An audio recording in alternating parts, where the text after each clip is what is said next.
sosialisasi tentang budaya positif yang ada di sekolah kita.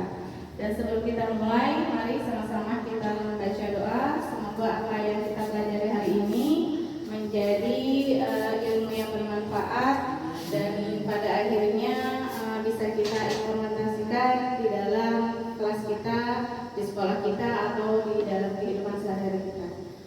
Al-Hadiniyah Bibarokatil Fatihah.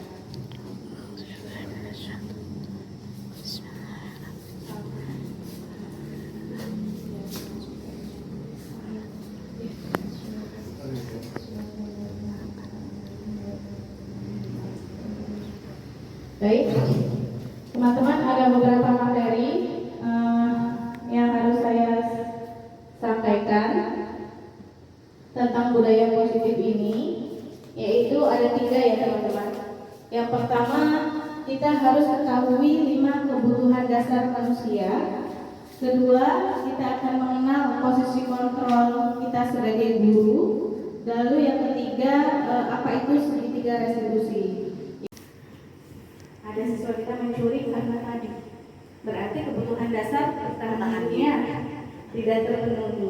Sikap kita, kalau kita belum tahu ya, kalau ternyata dan kebutuhan hidupnya, marah nggak kita dengan sikap kita? Marah kan? Iya. Secara manusia kita marah. Kok bisa kamu mencuri punya teman? Gitu. Itu bukan hak kamu, tahu nggak kamu? Kira-kira masuk nggak nasihat kita?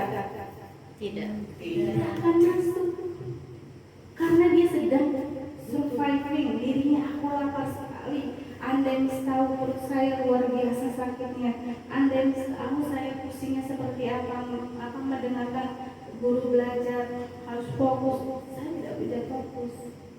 Itu ada dan anaknya masih ada saat ini di sekolah kita. Makanya saya selalu bilang sama gurunya, Miss, kita tidak bisa menjudge anak ini pencuri, penjahat, atau yang lebih dari itu, karena pasti ada motif di baliknya.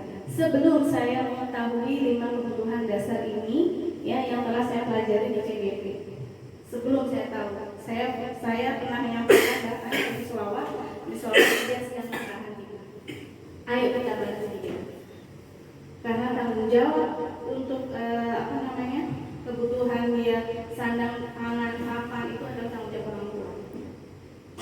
Hak dia untuk belajar, seperti itu teman-teman.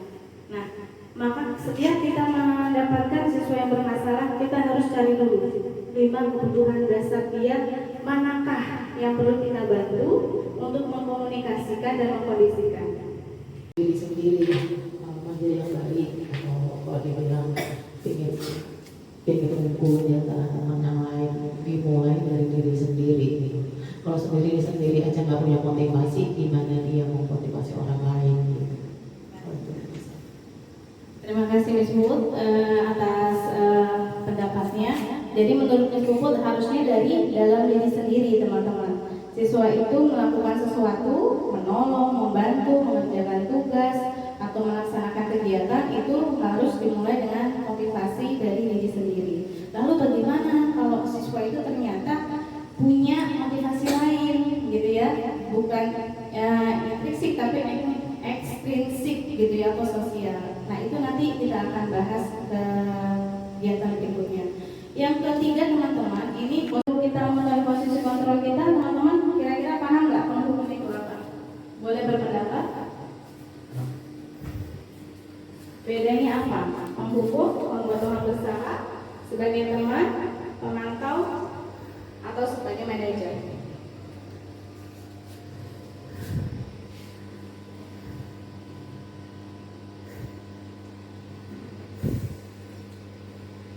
Kira-kira baik, silakan. Kalau saya kalau membis itu kayak menjudge, menghakimi, katanya menghakimi anak tersebut ketika dia malas, jadi ada malas banget sih, atau ketika dia nggak senang, ngapain sih, kan cuma begini, kayak nyepelin, cuma gini doang, ngapain nggak senang, jadi kayak langsung ngejudge dulu, belum ditanyakan seperti ditanyakan keadaan andanya, tapi udah menghakimi dulu.